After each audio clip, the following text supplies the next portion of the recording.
Gotta remember to turn the mic on. This is sort of a catch-up video to do the stuff that we haven't done yet. I haven't done it yet because it's all very hard. So, wish me luck.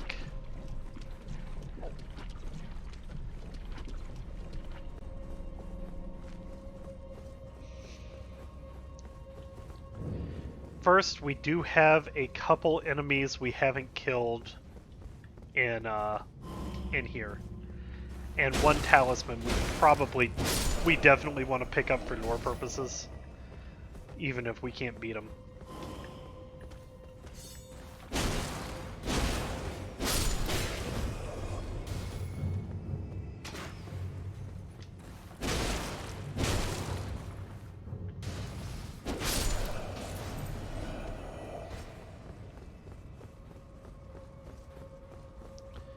I expect all of these fights to take a few tries, unfortunately.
That was a little early.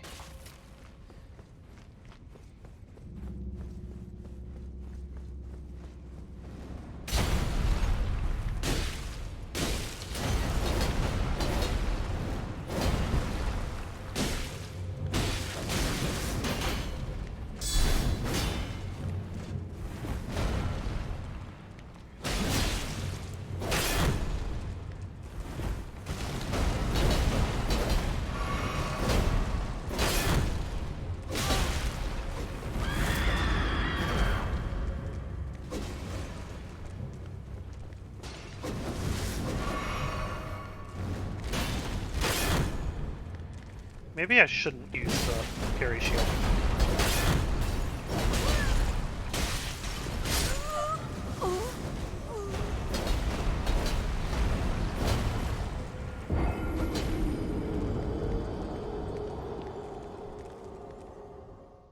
Maybe I should just use the regular shield.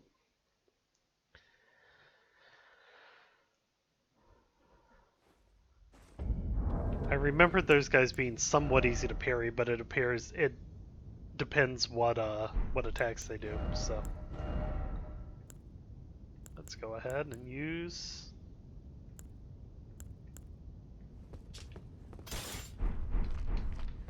the regular shield.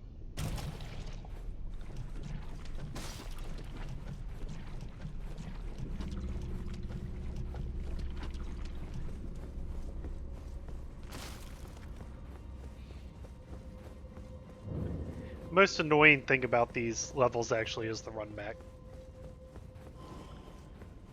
The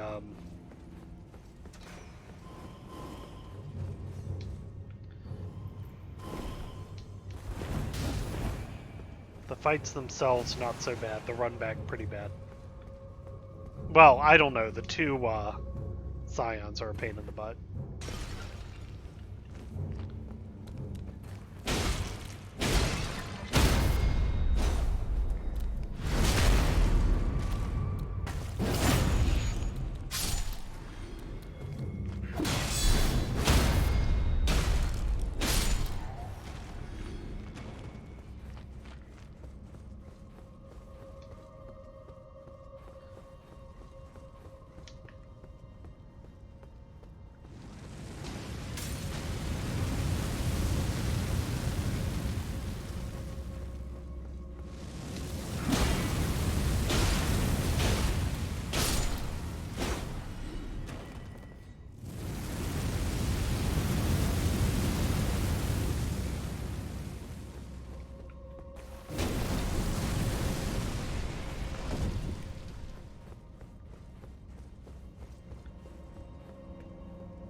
I keep thinking there must be some way to get them down one at a time, but I haven't found it yet.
I'm actually thinking no shield, because then I can two-hand this weapon, and I'll get a lot more stuns.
Let's try...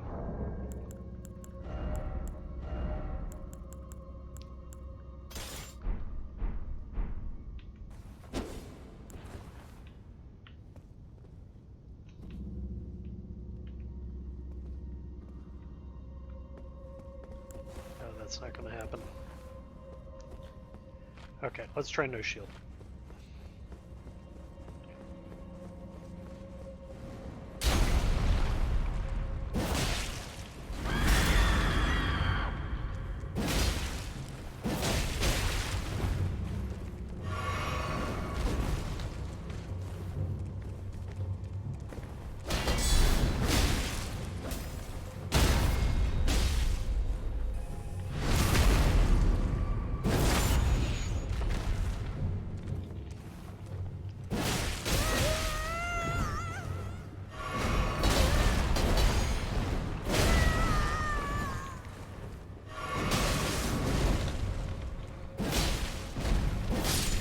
Got one.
All right, not too bad.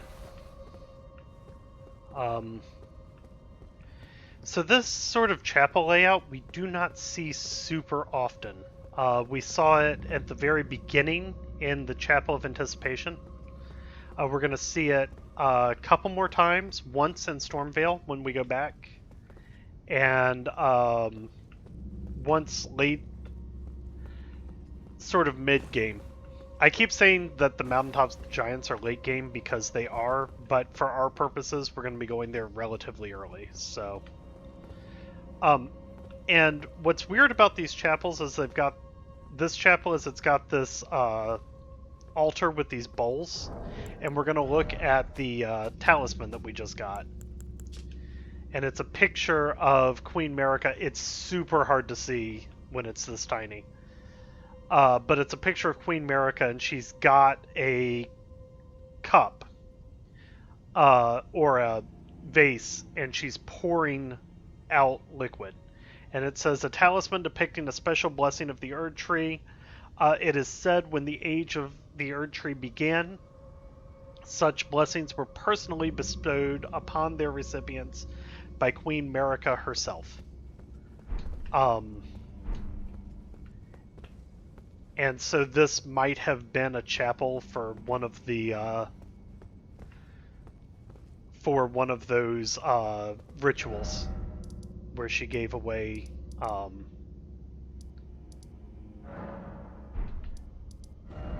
where she gave out blessings.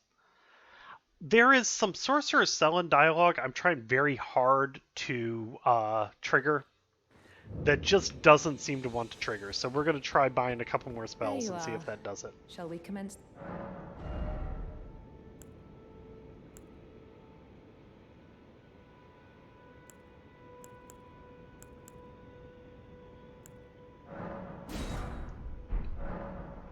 Our art draws upon the powers embedded in Glintstone. But what is the nature of such power? Glintstone is the amber of the cosmos. Golden amber contains the remnants of ancient life and houses its vitality, while Glintstone contains residual life and thus the vitality of the stars. It should not be forgotten that Glintstone's sorcery is the study of the stars and the life therein, a fact lost on most sorcerers these days. So we get a few things with that dialogue. First off, this explanation of sort of the duality between Amber and Glintstone.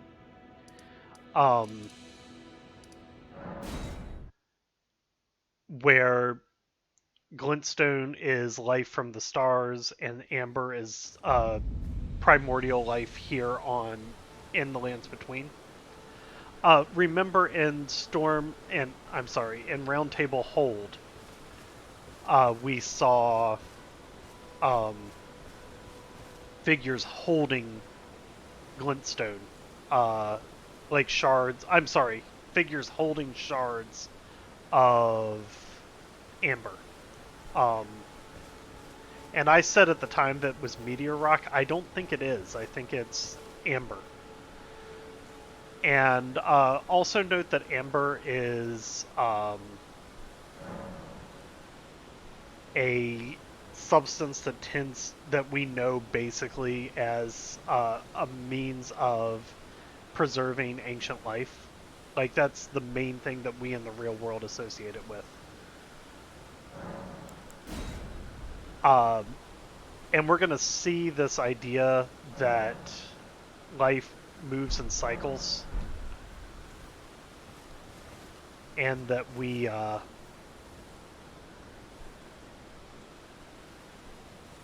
really the first iteration. Well, that life is recycled, basically, that it comes back again and again.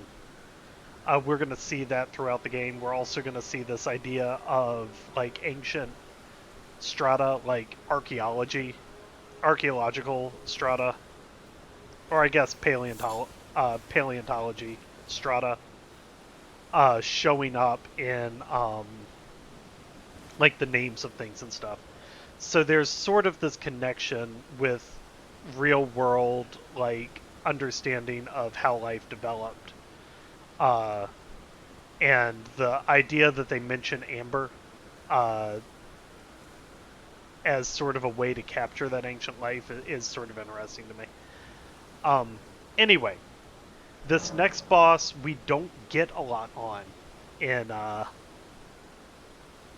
the base game, but I suspect we will see more of them in the sequel. Note that they are, I mean in the DLC, note that they are covered, just coated in brambles.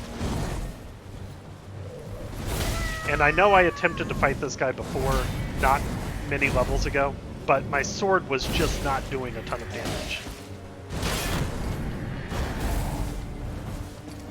So we're gonna try again. Now that I've upgraded it a couple times.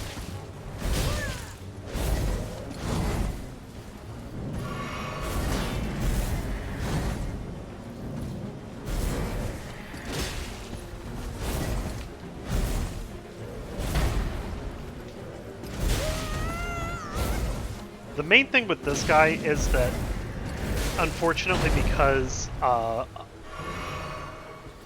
bad,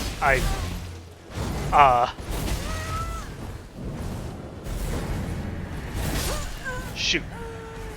I spend a lot of effort trying to get enemies staggered, because staggering them or like knocking them out of an attack is much easier than dodging it. If you run into an enemy like this one that just does not stagger, it becomes much more difficult.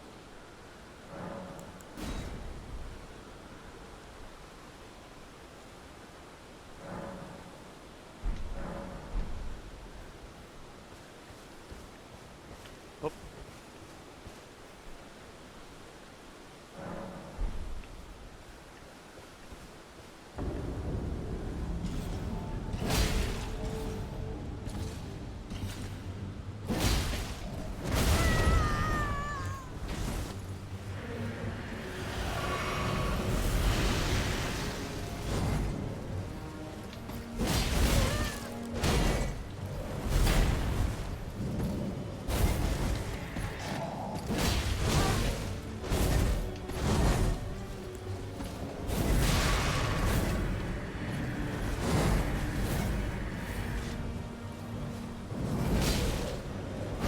Shoot!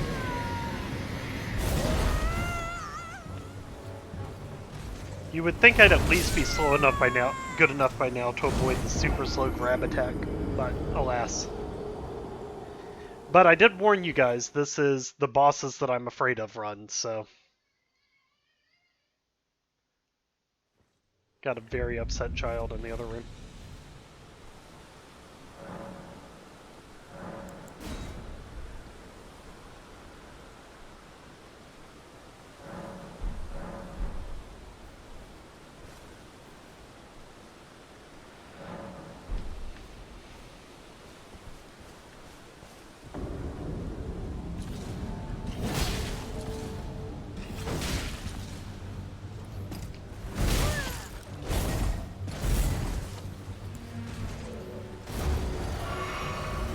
Ah, you got stuck on the environment.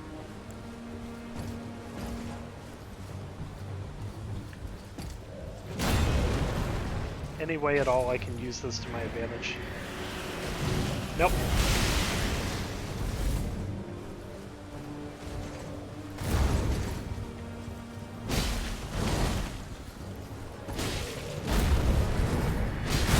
Whoa! Haven't seen that one a lot.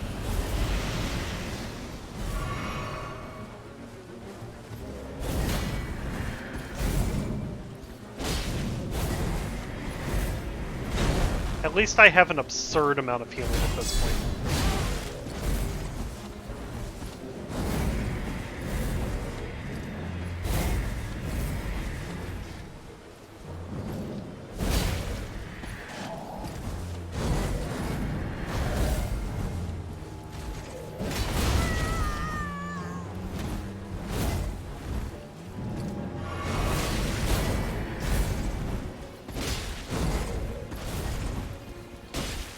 Oh, how am I gonna get out of this? Oh, shoot!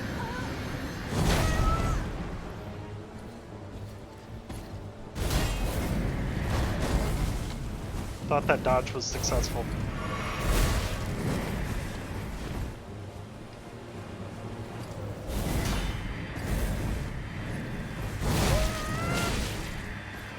Not to be rude, but this dude's range is stupid.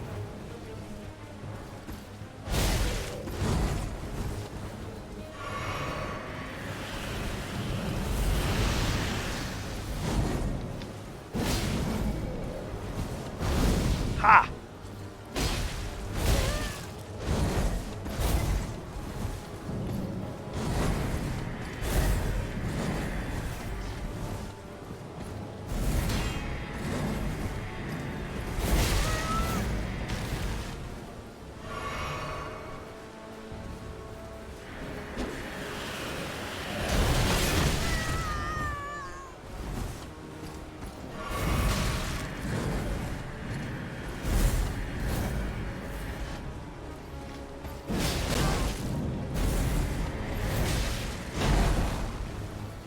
Well.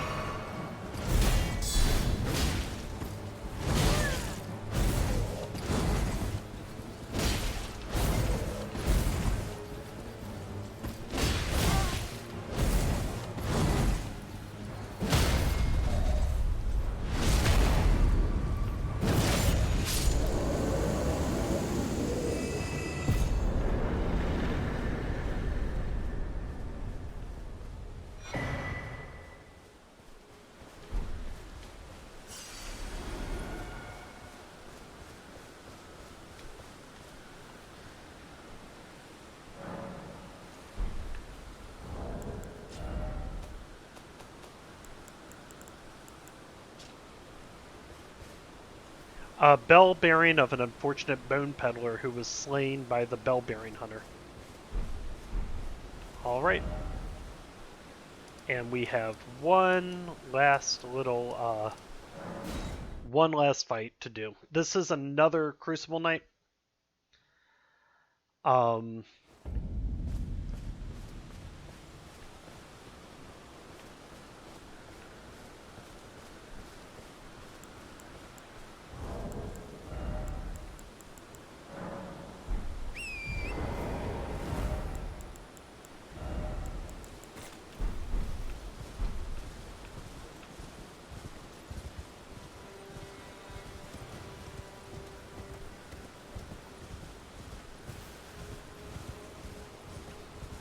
And one really cool thing that this environment does is sort of juxtapose the, I mean, brutal, but also sort of interesting and honorable culture of the of Godfrey and the Crucible Knights and the Banished Knights, with sort of like the degenerate state of Godric and whatever the heck he's up to these days.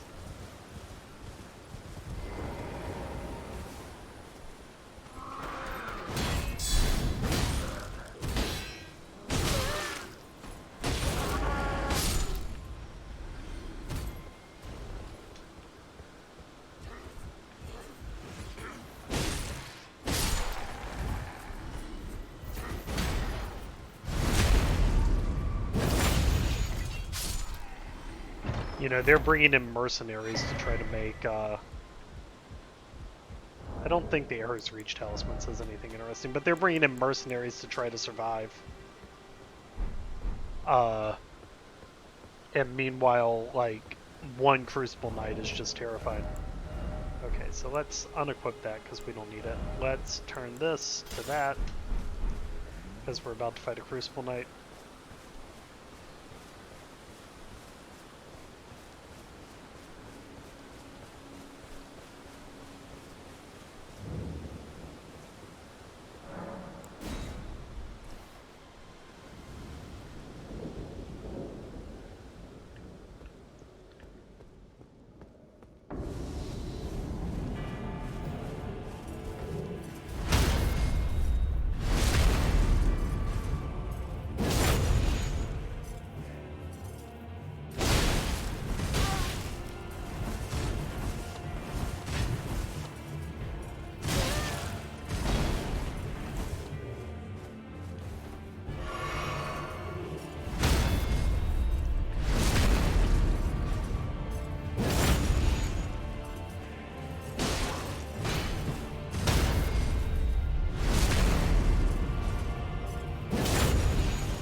expected this these enemies that I had left to take quite a bit longer than they did.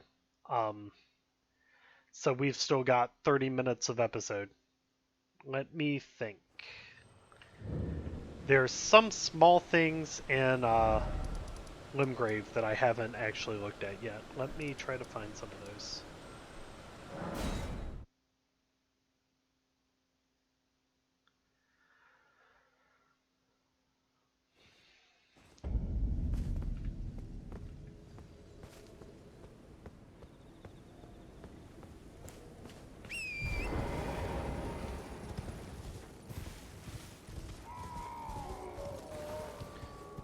So here, if you listen, you can hear the dudes being crucified yelling. They can't die, so they're just stuck up there forever. And they can't return to the roots because they're being held up in the air. So it's really like extremely gruesome, disrespectful thing that's being done to them.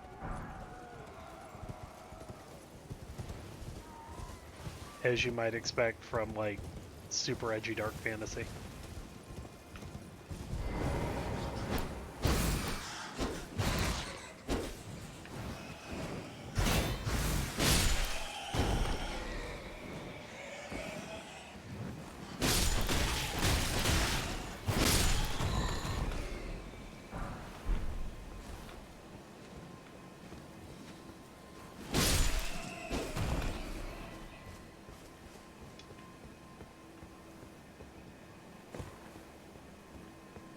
Again, you can see these pillars and things aren't just like decorative, they're literally holding up parts of the world.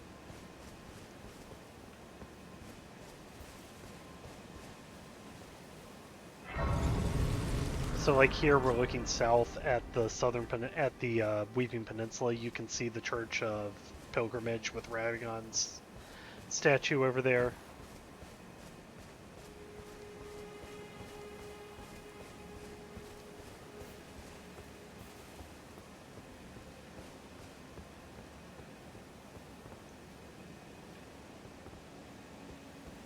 Where is the thing I'm looking for? It can't be this far out. There we are.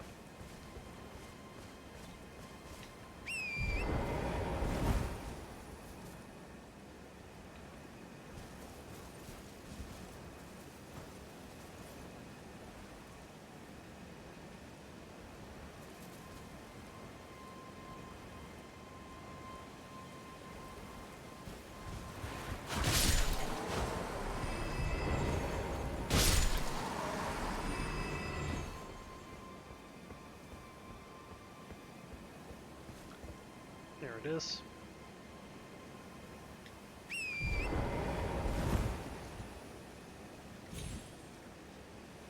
Not quite. Oof. That is upsetting. You gotta do it from the ledge I started on, apparently.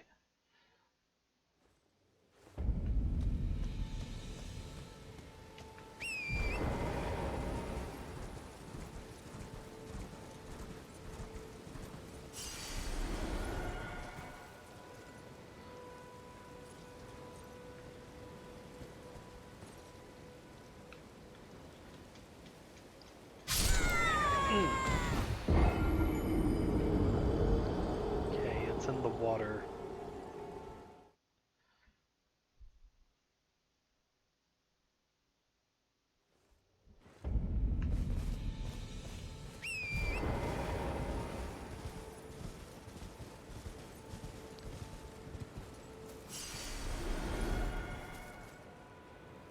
Oh, I see it. I see it. Okay.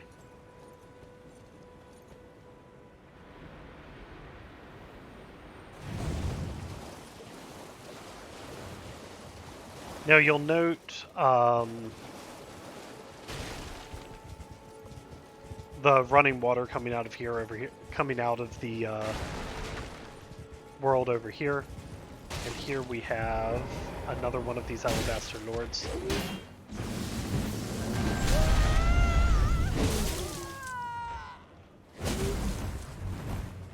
who I guess I'll just immediately die to because I'm bad. I don't... There we go. Alabaster Lord's also a good thing to practice.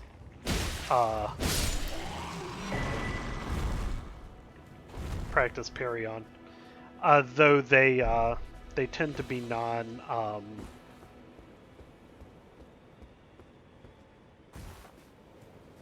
they tend not to revive either. Okay, so let's look at that Ash of War we just got.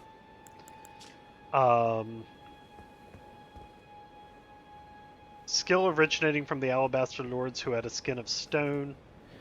Thrust the armament into the ground to create a gravity well. In addition to dealing damage, it pulls enemies in.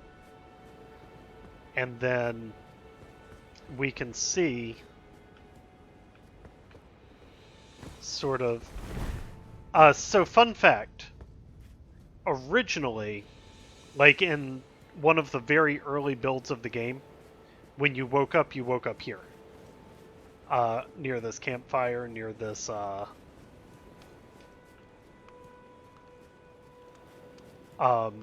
near this campfire and this ruin and everything.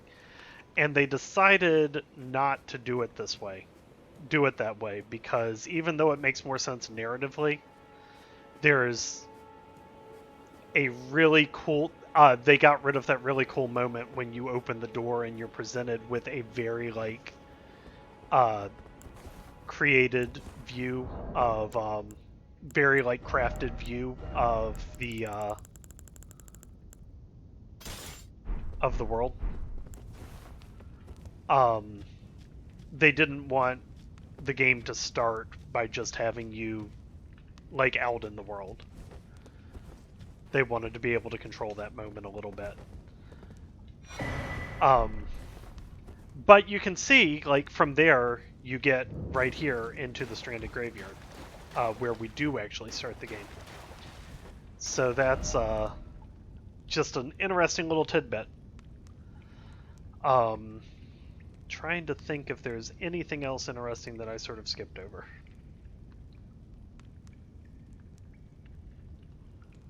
I know there is. There must be. We didn't do... So, a few things. There's an invasion up here we're going to do later, just because I want to save all of the Caelid stuff for when we're actually doing Caelid. There is a ruin down here we're going to do later because it's part of a quest. I want to save it for the quest.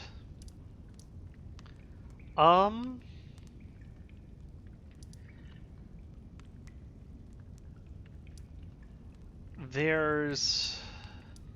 Oh, you know what we could do? We could...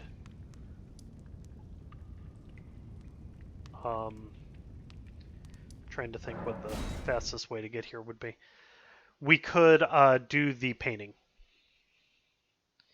Because we didn't do... I haven't paid a whole lot of attention to the Artist Shack stuff in any of my runs. And I kind of regret that, because I think that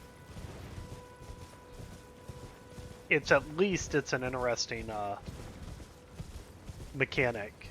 And I suspect that something narrative is meant by it too, even though I think the main reason for it is just another way to encourage you to explore the world. But let's go ahead, we'll try to find the Artist Shack.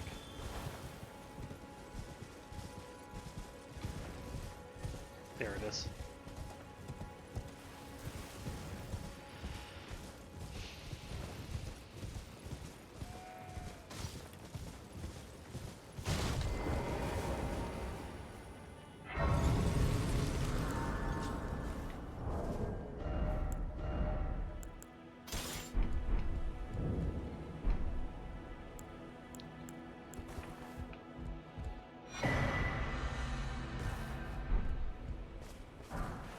And so basically the idea is that you find this view somewhere.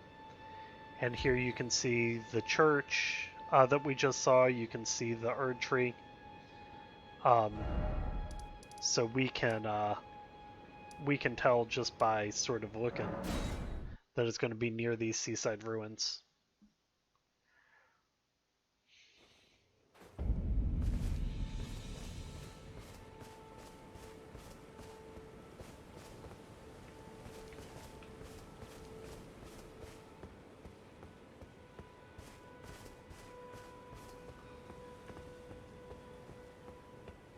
So it's got to frame both the church and the Erd tree, so we gotta...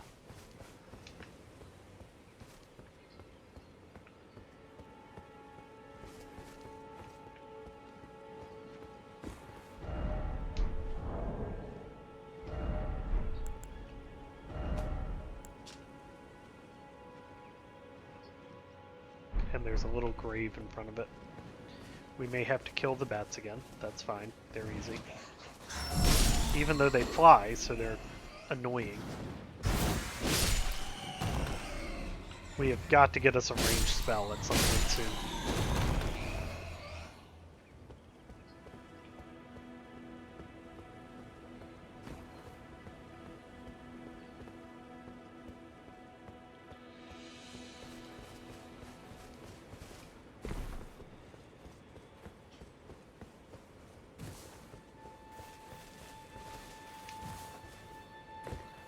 Okay, there's the grave we were looking for.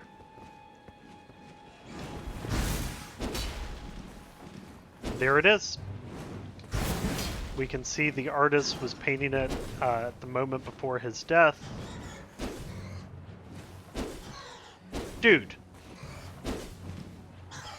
Dude! We can see the artist was painted the moment before his death. You can see the church, you can see the tree, you can see the grave.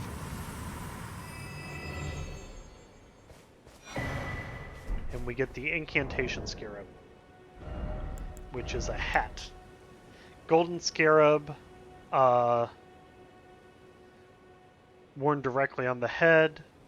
Roll clumps of incantations during their labor. Slightly reduces the FP costs of incantations, but increases damage taken. A lot, actually. And notice the eyeball painted on this guy's head. On the scarab. There is a theory that I think is pretty out there, that these dung beetles that we run into that are rolling the balls and stuff that you get, flask refills or abilities out of, are the agents of Sir Gideon. They've got this eyeball painted on them. And the things that he doesn't know about are in areas where you don't see those scarabs at all. So, the theory is that somehow Sir Gideon has found a way to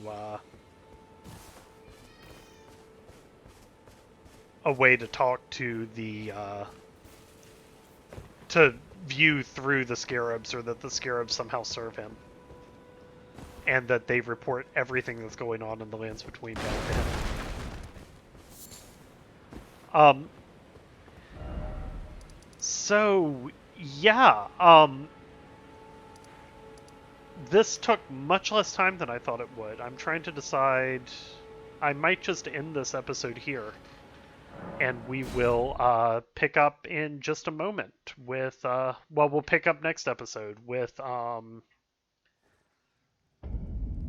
more Stormveil Castle.